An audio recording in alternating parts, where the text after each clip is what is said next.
So welcome to Parshas Lech Lechah. So we are in the third Parsha of the book of Bereshis. And there was a talk that the Rebbe Rashav gave, and he said, Bereshis is a happy Parsha, even though its conclusion is not so pleasant. Noach is the parsha of the flood, but the end of the week is cheerful because our patriarch Abraham is born. But the really joyful week is Lech Lechah, because throughout that entire week we live with Abraham, who was the first to utterly devote his life to proclaiming Hashem's existence in the world.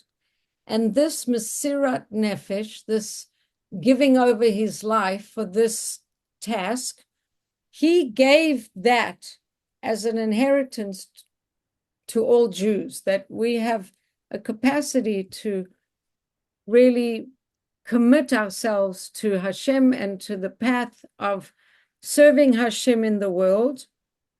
And it says he was the first to utterly devote his life to proclaiming Hashem's existence in the world. Mesirat Nefesh is self-sacrifice. It could even be to the point that you give up your life for God, but you don't have to give up your life and die. You could give up any other kind of life and commit your life to a life of serving Hashem. And that's what Abraham did. And he gives that to all of us because we inherit his DNA. So if you remember that the whole book of Bereshit is in a way Hashem looking to create this family that are going to, and a nation that are going to represent something in the world. And we had Noach being much more righteous than anyone else in his generation. And then he was saved, but then his descendants built the Tower of Babel, Babel, the Tower of Babel. Yeah. And in a way, that was a cooperative act of people together, but we didn't discuss it, but it was in a way a threatening to God. It was like, we don't need God, we'll build this, tower, and it will be so powerful. And Hashem's response was to split up the people of the world so that one group of people wouldn't understand another group of people, because up until then everyone was speaking one language, which we say is Lashon HaKodesh, Hebrew. But then all the nations got split up, and it was another kind of disappointment in a way, because none of those people were preserving the idea of a God, a creator, a connection with God in the world. And then Avraham Avinu comes along, and he's the one who's going to kind of bring us back to that idea of serving God. So what happens at the end of Parshas Noach? We have the whole population of the world was one language.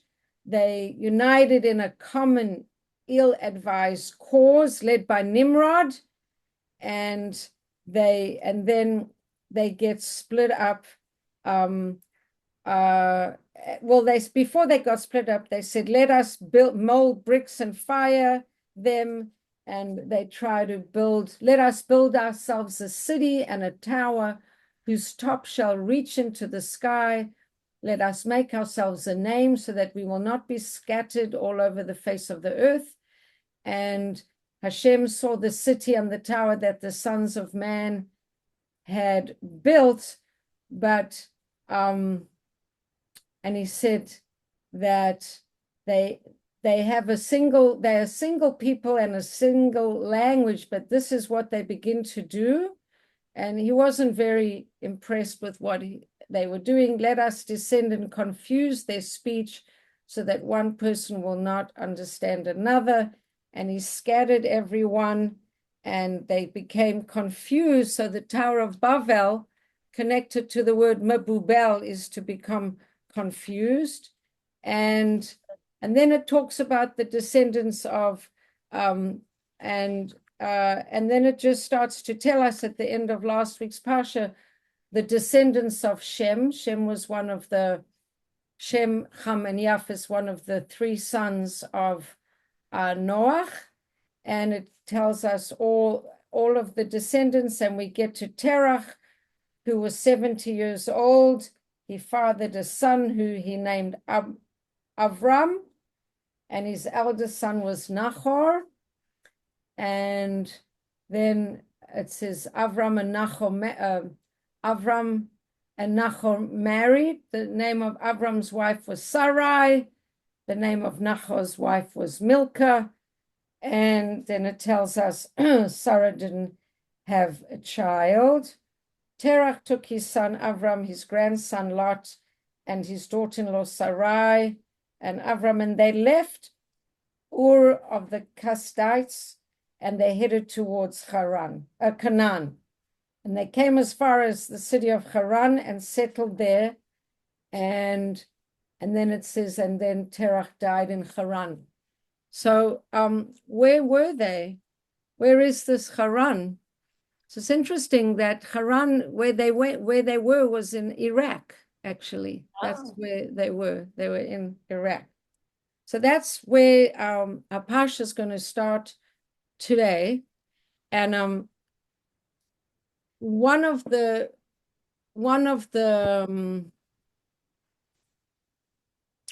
commentaries talks about the fact that this week's Parsha and the way that it begins, the way that the Parsha begins is that Abraham is a little bit concerned, or a little bit kind of, he's not quite sure like what was going on with that whole story with the Tower of Babel and Hashem's response to that. And then when we come up to today's Parsha, one of the Meforshim say that this is actually a response to Avram's question. So let me just bring, so first of all, Avram heard about the flood. He knew about the flood. The whole world drowned, right? Last week was Parshas Noach. We don't even have a concept to fathom it. Can you imagine the whole world drowned and one family was left? That's pretty unbelievable. And then a few years later, the people make a Tower of Babel, and right away they start killing each other and knocking each other out. And what's going on? And human sacrifice, right? Lots of things that it seems that nobody's really paying attention. Nobody really seems to be caring what's going on in the world. So it says, one little holy Yiddelah. Now, a little holy Yiddelah, he wasn't really a Yid in the sense yet, because we didn't have such a thing, but one little holy Yiddelah, Avram Avinu, he was so thirsty for answers, thirsty for like what's going on in the world. You know, why are people just doing these crazy things? Why is Hashem getting so upset? He would and can't people get it right? He was so thirsty, and he says, Ribono Shel Olam, you got to tell me what's going on. And then the Ishbitzer, he's a Hasidic Rebbe, he says, what Hashem tells Avram Avinu is what is going to be the opening of our Parsha right now. So what does he tell him? Don't look all around you. Don't look at all the actually, it's kind of funny given today where we're at, but don't look at all the politics all around you. Don't look at everything that's going on. Look inside you. Look inside you. And then how do we start this week's Parsha? How do we start this week's Parsha? Let's look at how we start this week's Parsha. And let's see how we start this week's Parsha. V'yomer Hashem el Avram, and Hashem says to Avram, Lech Lecha, go to yourself. Go inside yourself. Don't be so. It's a specific answer, right? Because there's Torah personalities and Torah commentators that say we need to know what's going on in the world. We need to know what's happening. We need to be advised and informed. But on some level, the Ishbitzer, he's a particular commentator. He's saying that Avram was very worried at all the goings on of everything around. And Hashem is saying to him, you're looking outside of yourself, look inside yourself. I'll just read. Go away from everything that's happening in your country. Go away from everything that's happening. Go into yourself. So we're going to talk about this in more detail. But if we read this pasuk again and read the whole pasuk, it's very famous. And there are people who say that these two words, Lech Lechah, are the most significant words in all of history. So we're going to try and understand how that can be. So V'yomer Hashem el Avram. You know what? Linda, why don't you read the Hebrew and then Karen can read the English. Okay. Vayomer Hashem el Avram, Lech Lecha me'aretzecha, Ma'artzecha, me'artzecha, from your land. Me'artzecha. Okay. Umi moladecha. Right, from your birthplace. Umi beit avicha, the father. From the house of your father. Oh, the house of your father, avicha, el haaretz asher arecha. To the land which I will, arecha, which I will show you. So you want to read the whole pasuk again, or you want to read it in English yourself? Let you read it in English yourself. Okay. To myself or out loud? Out loud. Oh, God said to Avram, go from your land, from your birthplace, and from your father's house to the land that I will show you. Okay. So there must be a lot about this, that if I just said that these two words, in a way, are the most significant words in all of history. So there must be a lot to this verse, right? So let's look at Rashi's commentary. So we'll look at it according to the pshat. The pshat is the literal translation, the literal interpretation, and then we'll go deeper, right? Okay. Lech Lecha, go. Lech means go. Lecha, to yourself. So what does Rashi say? For your own benefit and for your own good. Go to yourself. Go to yourself means go, and it's going to be good for you. It's going to be good for you.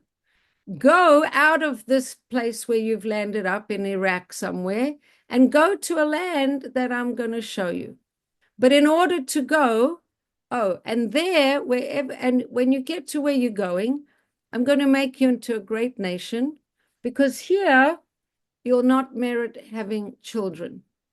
Why not? Because we learned before that the astrology, the muzzle, wasn't working so well for Abraham where he was. Hashem is wanting him to go and to travel. And I will make you famous. You might be worried that if you leave where you are and you're wealthy and you're an important person and your father's an important person. By the way, his father was a well-known manufacturer of idols. And he had stopped being an idol worshiper in public, in private, but that was his kind of known profession. And then it says, where should you go from? From your land. And then Rashi says, but hadn't he already left where his father, with his father, and now they'd come to Haran?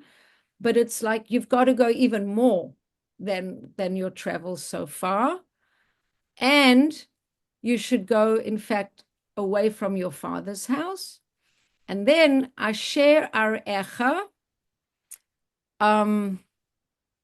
Rashi says that he didn't right away tell him where he has to go, but he wants him to basically follow, even though it's not completely clear. In other words, Rashi's saying that Hashem wanted to cultivate in Avraham the obedience factor. I don't have to tell you all the details. Go, and it will be revealed to you in the future exactly where you need to go.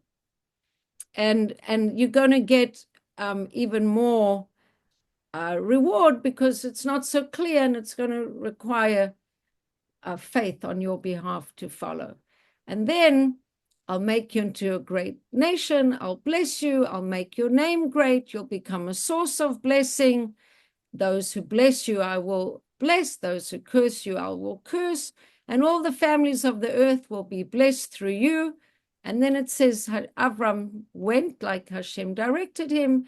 And he was 75 years old when he left Haran, and he left with Sarai and Lot and all their stuff. And they went out towards Eretz Yisrael.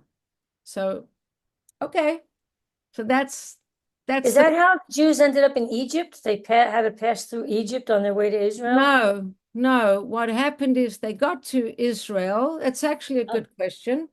They got to Israel, and we'll see that in a few, you read a little bit further down. They got to Israel, but there was a famine in the land. So without necessarily asking Hashem's permission, Avram sees that there's a famine in the land, and he says, well, this is no good. So he goes down to Egypt because he's looking for a place where it isn't a famine. Right. So just remember, we're looking at these words, Lech Lechah. Yomeh Hashem al Abraham Lech Lechah. So I'm going to stop the share for a minute and go a little bit deeper into it. So why are these two words so absolutely critical? What is it about these two words that a person could say of these two words that they're the most important words in history? Maybe because, so you said that Lech Lecha means go, but it also means to do an internal journey. And I think that he couldn't stay in his father's world, in his father's house, his father's world, and make that internal journey because you're too bound up in your family, your home, your father, the rules, the this, the customs. You have to leave it in order to simultaneously. You have to physically leave and go in order to do that internal work you need to do. You kind of have to break out of there to do the internal work. And maybe it's so famous and so integral to who we are because you have to do that. You have to do the internal work to be a Jew. You have to do the internal journey to be a Jew and be close to God. 100% perfect, fantastic, 10 out of 10, gold stars all the way. Right. Before I want to share, I want to just share another piece of Torah with you. And this is from last week. Where is it? It's not there. I thought that I had it, but I guess I'm going to have to find it again. I just want to share with you Chabad.org, Parsha, and we want to do a different Parsha. So let's go to Bereshis, and then let's go to Noach. And Noach, I thought I got it before. And Noach was a good man. And here, okay. Now, this is very important. In order to get this whole Lech Lechah thing, I want to explain this Rashi from last week. So does somebody want to read it in English? Karen, are you awake? Are you there? She's taking care of Karen? the kids. No, I'm absolutely Oh. there. I just can't see the little screen because I'm on my little phone. Oh, okay. Oh, Yeah, I'm sorry. All right. So Okay. let me read it because I'll read it. So it says, Noach walked with Hashem. Et ha-Elokim hit halach Noach. Et ha-Elokim, with ha-Elokim, which is one of the names of God, hit halach Noach. Noach walked with God. But about Abraham, it says, hit halach lefanai. He walked in front of God, so to speak. Asher hitalech lefanav, Hashem, before whom I walk. The difference is, and so Rashi says, Noach needed Hashem's support to hold him up in his righteousness, while Abraham strengthened himself morally and conducted himself righteously through his own effort.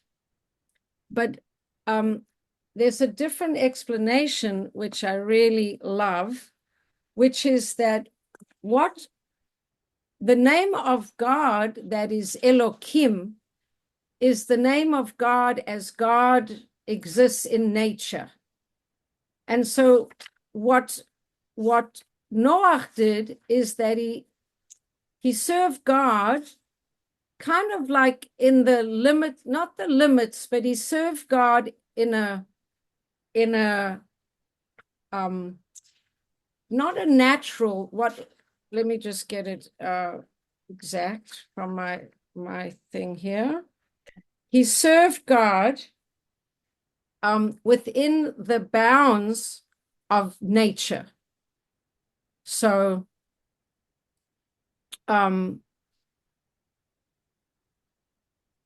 so Elohim is the name of God which manifests nature, but there's another name of God, which is what we call the name Havaya, the letters, the Hebrew letters Yud, Hey, Vav, Hey. And that's the name of God that's transcendent of nature. So if Noach served God within the bounds of his own nature, like Hashem told him to build a teva, and he was obedient, and we said he was righteous, so he built a teva. He built a teva. Hashem told him to build a teva. He built a teva. But it says that Abraham, there's this beautiful thing. It says, Abraham was on the level of hisalech lefanai.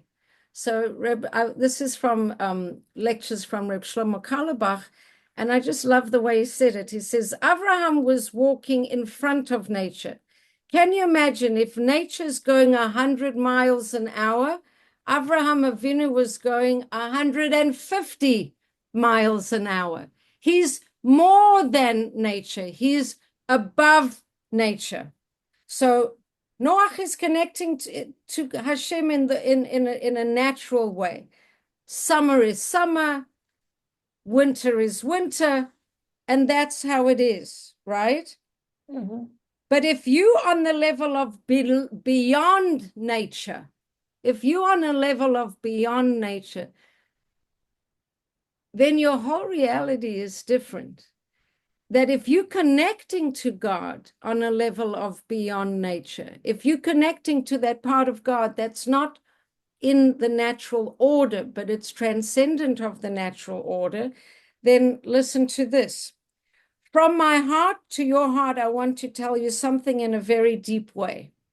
On the level of nature, I'm a creature and God is God. I've nothing to tell him.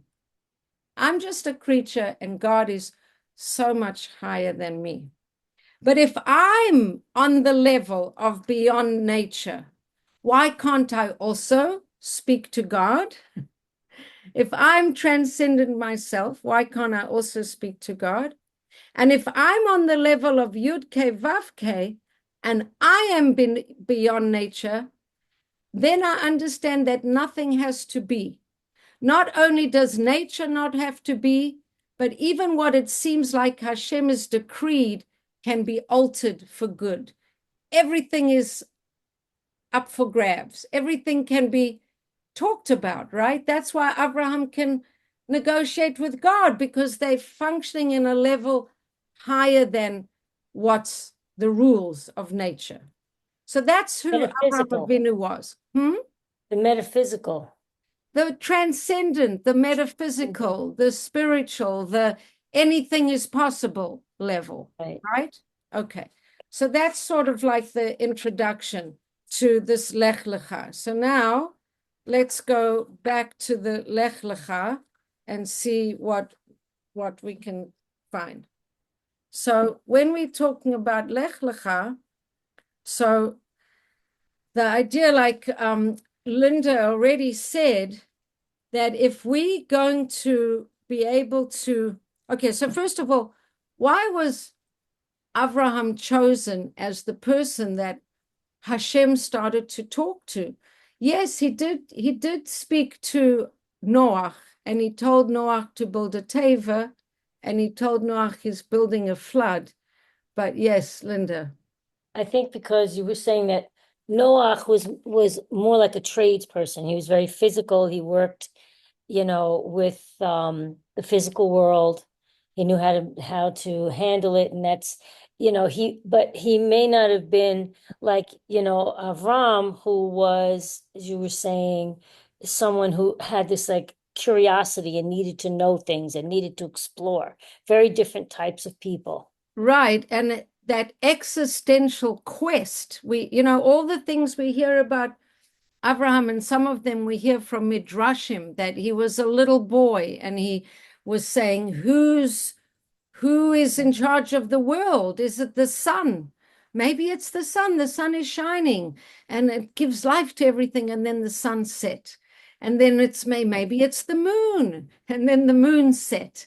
And then he's trying to figure out who is God, that it's not the sun, it's not the moon, but who is God, who is the creator of all things. And then somehow he's on this quest to find the creator. And then there's another story that a little boy comes into a beautiful mansion and he looks around and he says, well, this obviously didn't just get built by itself. Who's the builder? And Abraham as a small child or a searching person or an existentially challenged person is always trying to figure out who's the builder, who's the source, what is the beginning of this. So Abraham was chosen because he had already chosen himself. He chose to be open to a journey, to be sensitive to hear the divine mandate, to go beyond everything he already knew. The greatness of Abraham was that he was ready for a journey, not satisfied with the status quo, and passionately open to his deeper calling. He had a burning desire to move, to grow, to become, to delve, to probe, to explore, right. Almost exactly like you said, Linda. Right. So now it says that this, and you got it so right. You got it so right. It says that this call of Lech Lechah, to go forth, to become something, to journey something, to make something of yourself, has and is being called to each and every individual person from the beginning of time. The greatness of Abraham is that he heard and acted on this call. And this is what you said also, that this is what defines us as Jews, that we heard the call, that God is inviting us into this deeper journey to become something, to transcend out of nature, to get to that other level. And he heard the call. Indeed, this divine call has resonated throughout creation from the beginning of time.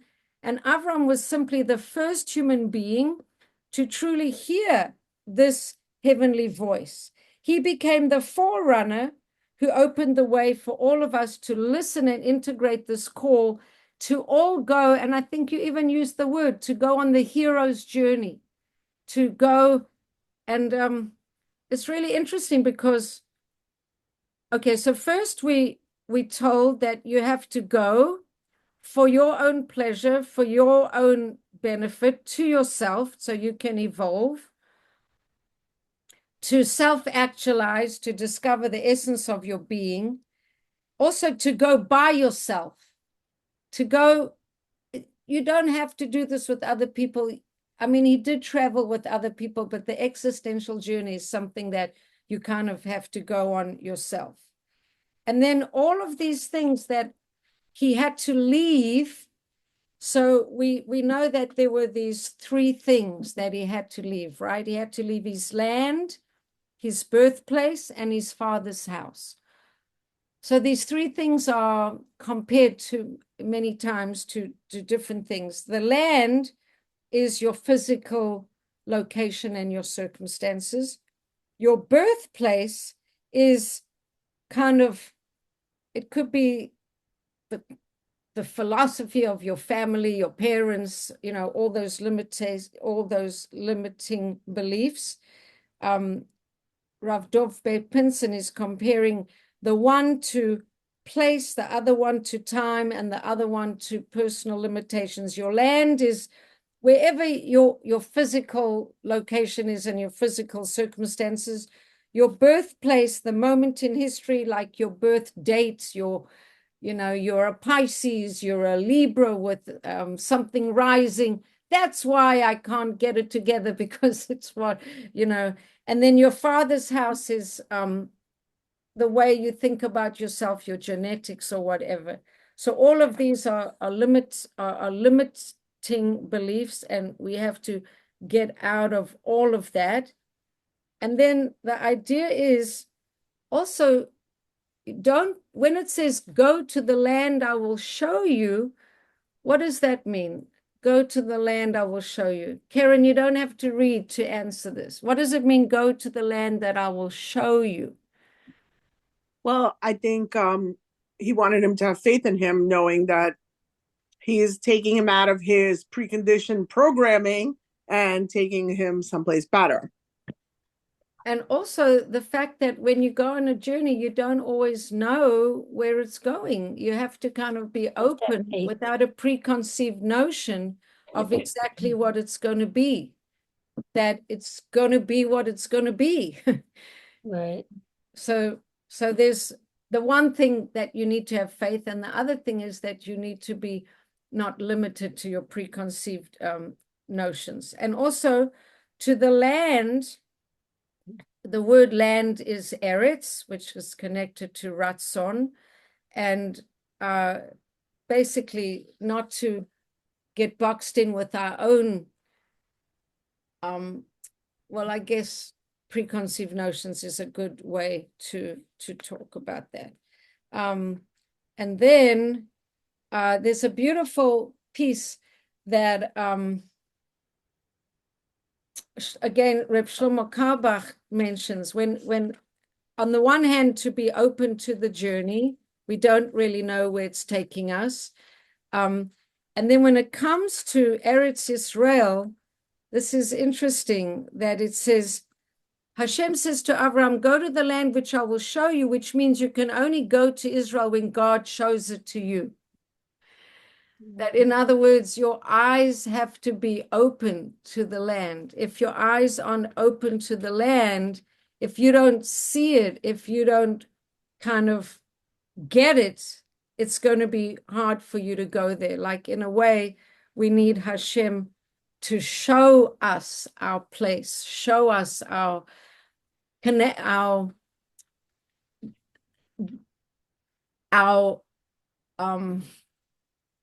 let's say, just to bring a personal experience in. There's this idea, and I've spoken about it before, of our personal inheritance in the land, our nachla'ah, or our Yerusha, our inheritance. So how do you find your spot in Eretz Yisrael? So I have a lot of friends who want to go to Eretz Yisrael or want to move to Eretz Yisrael, but they don't really know where they want to go. They don't know. So it's a great blessing in a way that Hashem should show you where's your spot or where's your connection. And I just have to say, like, Baruch Hashem, that the election worked out. I didn't know if I said that enough, like Baruch Hashem to that. And Baruch Hashem in our personal story, that my husband and I were zoiche, that we kind of found a place that sort of seems to resonate energetically, that when I'm in that place and when he's in that place, we feel like we've been to a lot of places in Eretz Israel, but we couldn't live in any of those other places, but we could live in that place. It's like Hashem needs to show you the land in order for you to sort of acquire it. And your connection to it. Your connection to it. So anyway, that's a lot on the Lech Lechah on all different levels. So I want to now talk about something else, which I haven't really spoken about so much in previous classes, but it's pretty awesome. And let's go back to our parsha, Lech Lechah, and we're going to go to the sixth reading.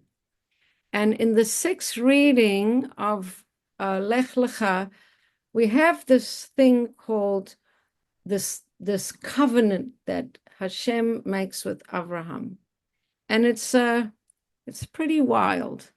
So basically, there's a conversation, and a lot of things happen between the Lech Lechah and where we are now. Basically, what happens is that Abraham does follow the call, and he does get led to Eretz Israel, and then there's a famine, and then they go to Egypt, and Pharaoh sees that Sarah is very beautiful, and he sort of takes Sarah into his court because and then he gets afflicted with many plagues, Pharaoh, and then he says to Avram, why didn't you tell me she's your wife? I would never have taken her if I thought she was your wife. And then Sarah, that's really like a pre-hearkening to one day the Jewish people will be in Egypt and Pharaoh will get afflicted with plagues. It all kind of plays out ahead of time. And then what happens next? Then they leave Egypt, and Lot separates from Abraham, and he goes off to where he thinks things, Lot is Abraham's nephew, and he's basically wants to go back to his idol worshipping ways, and that doesn't work out so well for them to be together, so they separate. And then there's the war of the 4 kings and the 5 kings, and Avram hears that Lot was kidnapped, and he goes and he rescues him, and then he saves Lot, and then Hashem blesses Avram, and he says, you should look to the stars. That's how many children you're going to have. They're going to be as abundant as the stars. And then, you're going to get land. And then here we up to this part where, let's just go back for a little bit to the end of the 5th reading. So the end of the 5th reading, Hashem took Abraham outside his tent, and he says, look towards the heavens and see. That's how numerous your descendants will be. And he's talking all about his descendants. And then we come up, but I think that before he had spoken about the land, because we come into the 6th reading, and here, right here, it says, I'm Hashem who took you out of the land, out of Ur of the Chaldeans, to give you this land to take possession of it. And Avram says, I need a sign. I need a sign to know that I'm actually going to get this land. I want you to give me a sign.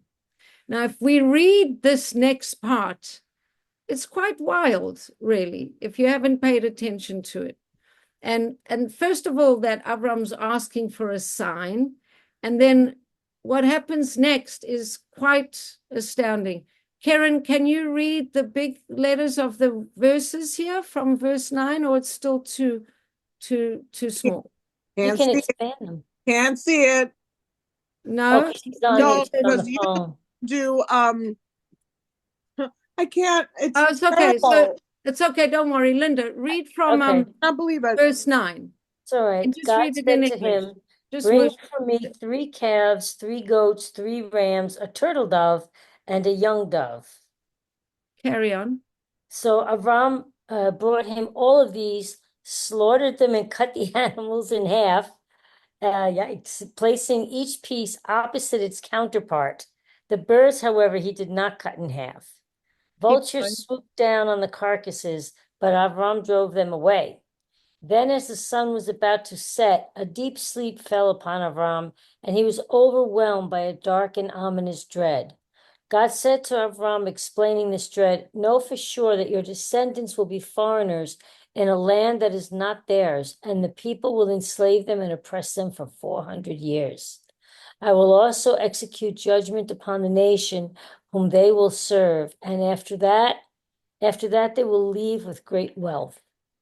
As for you, you will join your fathers in the afterlife in peace, and you will be buried after reaching a good old age. The 4th generation will return here, for not until then will the sin of the Amorites have run its course. The sun having set, it became very dark, and behold, a smoking furnace and a flaming torch passed between those animal pieces. On that day, God made a covenant with Avram, saying, to your descendants, I've given this land from the stream of Egypt to the Euphrates, the great river. Okay. This- Isn't that quite like a thing? Like Yeah. if you imagine yourself being there, this is quite psychedelic, really. Yeah, it It's is. pretty intense that Abraham says to Hashem, I want a sign that I'm really going to get this land, that I'm going to get the land. And Hashem says, bring me all these animals, cut them in half, and then what does it mean that the vultures swoop down?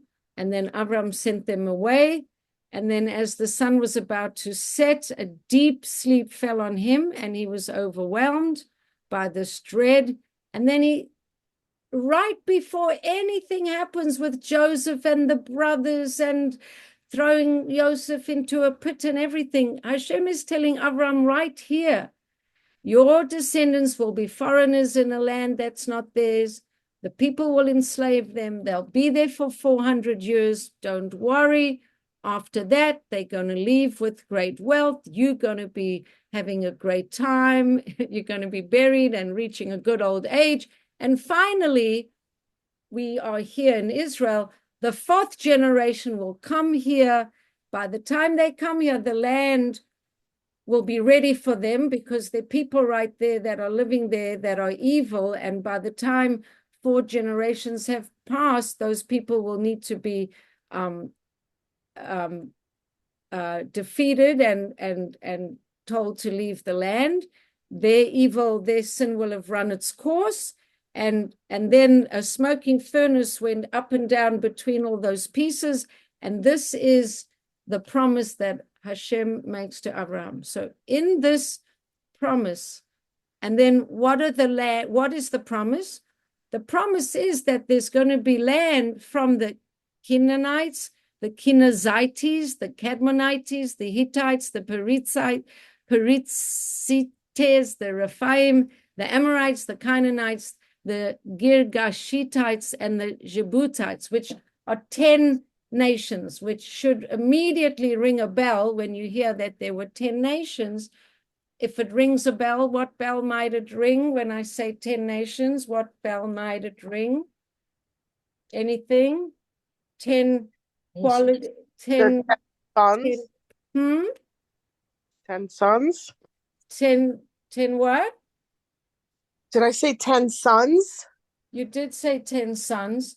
10 that's 12 tribes. There's, Oh, there. there's 12 tribes, but there's 10 midos, there's 10 perot, there's 10 qualities that we have to perfect and rectify, right? There's 7 emotional qualities, there are 3 intellectual qualities, whatever, there's 10, there's a level that we have to fix in ourselves. Each country, each nation represents like a different quality that we have to kind of perfect in ourselves, and then we get the ticket to defeat that particular nation. And it says 3 of those nations we're only going to defeat later. The 3 that correspond to the intellectual qualities, the understanding, the wisdom, the knowledge.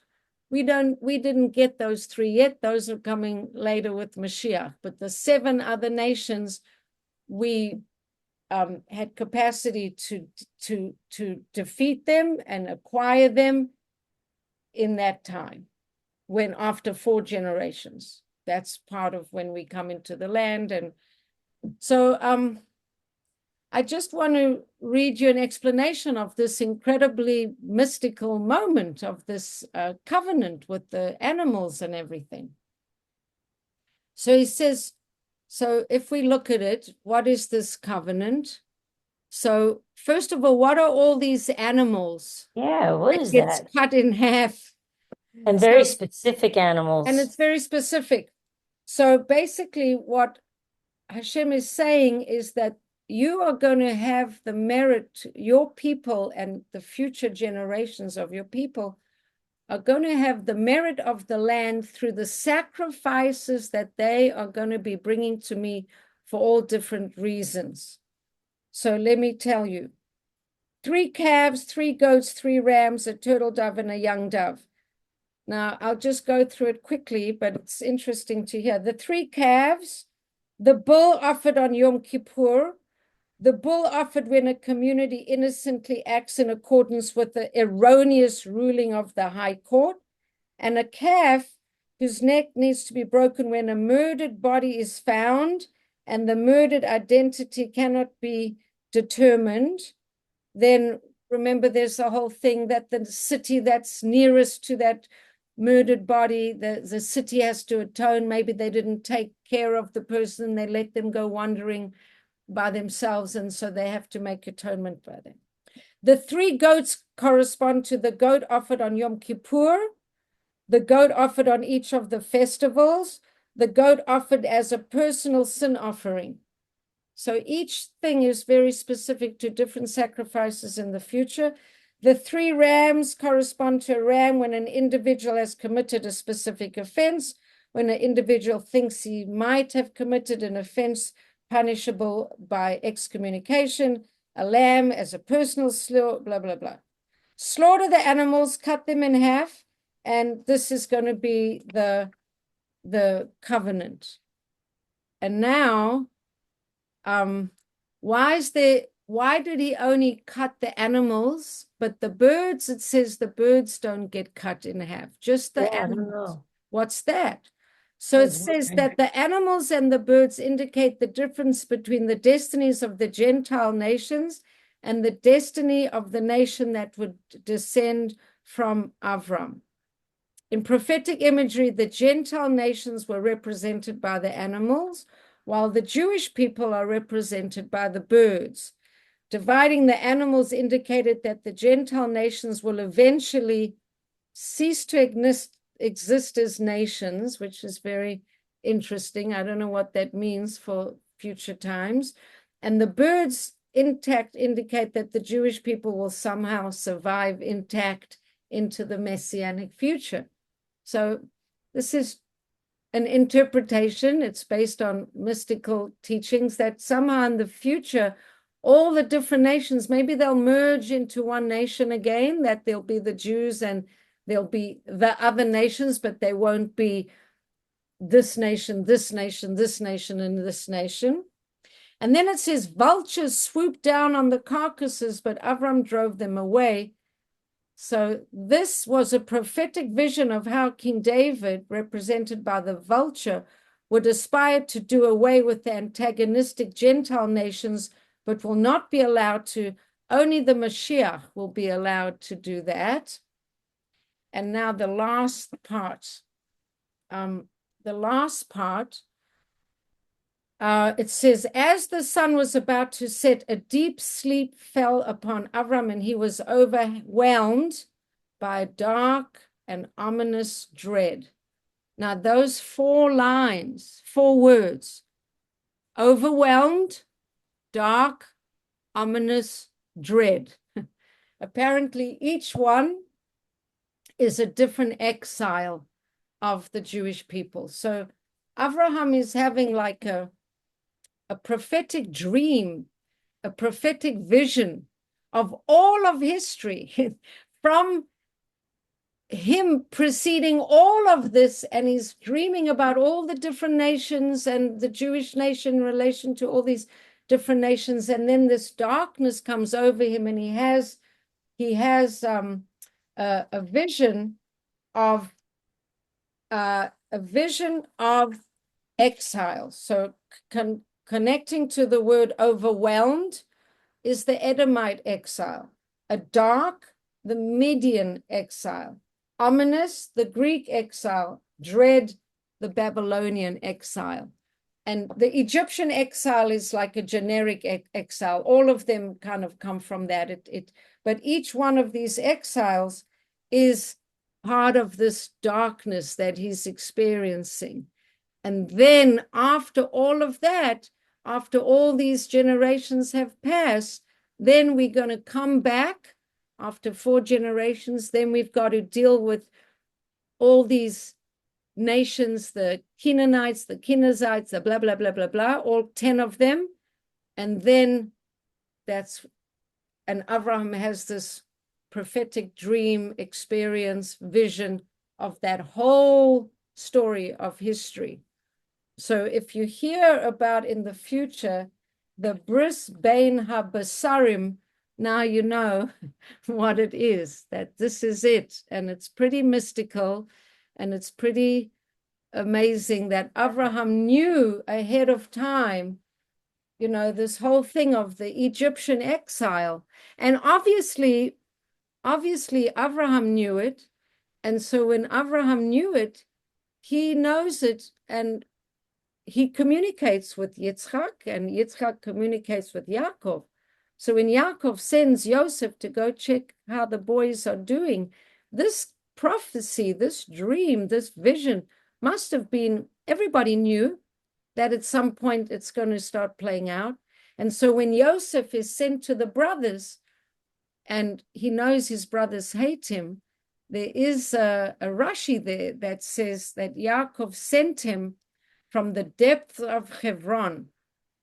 And then Rashi says, but Abraham wasn't in the depth of Hebron. And then Rashi says, he's sending him with the memory of the teaching that comes from Abraham, who's buried in Hebron. And so he sends Yosef to go check on his brothers. And even if something not so simple happens, it's part of this fulfilling of the prophecy. And so Yaakov doesn't know what happens to Yosef. Right. And he doesn't know if he was killed, God forbid. He doesn't know if he got to Egypt. He doesn't know. He knows that the family has to go to Egypt. Well, they don't know which is the foreign nation that's going to oppress them, but they know that it's coming. So this is part of the family joint consciousness that plays out. And it's kind of amazing that Abraham had that all shown to him. So we got 2 things from today, just before we close down, is that the idea of Abraham relating to Hashem in this transcendent way, because his search is transcendent. He connects to Hashem in a transcendent way. He speaks to Hashem in a transcendent way because he understands that he himself has capacity, which all of us have, to transcend natural order of things.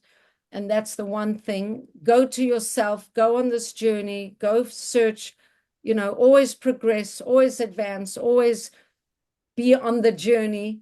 Right. Trust Hashem to show you where you're going. And then this other thing of the covenant with Abraham, that Hashem reveals this whole unfolding of Jewish history, including the exiles, which I need to say now that we think of exiles, as sort of negative things, but each exile in a way is a teaching moment, a teaching and an experiencing that are helping us to become who we need to become. So now we're in the final exile. We're in the exile of Edom, which is, Rome and the Western head mindset, which maybe we're coming out of. People say that Trump, when he was president last time, they said that Edom is Esav. And at the end of time, Esav does tshuva. And that Trump is, in a way, the representative of Esav doing tshuva and wanting to help the Jewish people. So this could be very much part of that messianic thing, that he helps the Jews. He did the capital of Jerusalem. He moved the embassy. That's at the end of time. There's this, the exile of Edom finally starts breaking. We've been in it since the destruction of the temple, but finally, when the Roman energy actually starts assisting us and helping us in our journey, that's really part of the end of the exile of Edom, because Edom was oppressing us, and Mashiach moment is when we're not oppressed and we can come to fullness to our identity in a state. Then we stop being in exile, when we start claiming and living into our reality and into our identity, which is to be connected to God, and not connected to God necessarily in the Noach way, but connected to God in the Abraham way. In the Abraham way. Yeah. Spiritual. That's it. That's awesome. Yeah.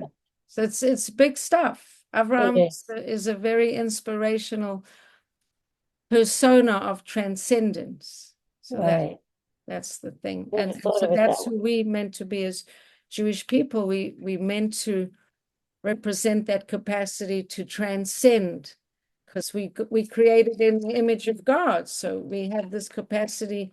We have God within us. We're not just nature. We nature plus God. That's very amazing. Yeah, it is. Inspiring. Yeah. And it's a big responsibility.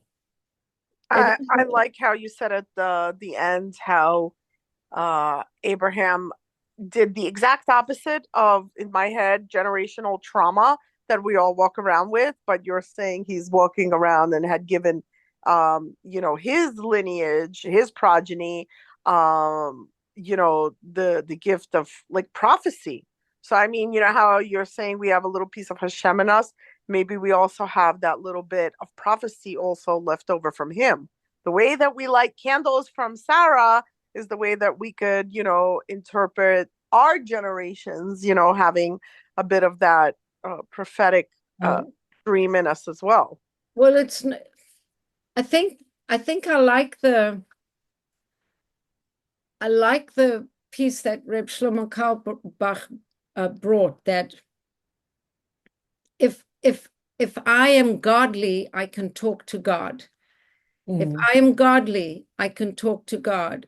If I have godliness within me, I have a creative capacity. I have a transcendent capacity. I can live into that capacity. It's not so much that I need to be prophetic.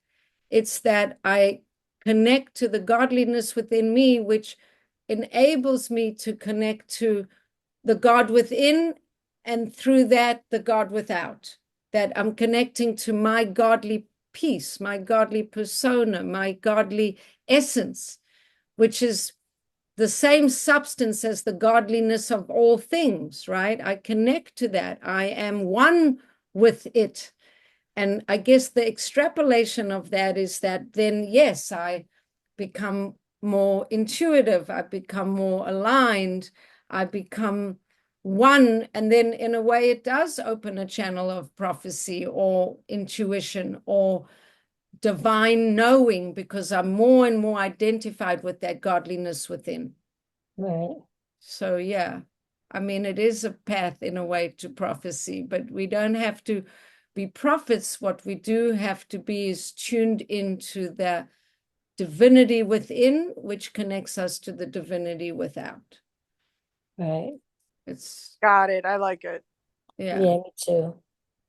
And I guess for people who are intuitive, or people who are healers, and Karen, this is relevant to you, when you connect to the energy within you, which is a healing energy, that's in a way God working through you. You're listening to your intuition and you allowing yourself to be guided, and you connecting to that godly spirit within you. It's a kind of combination of intuition, being guided, being led,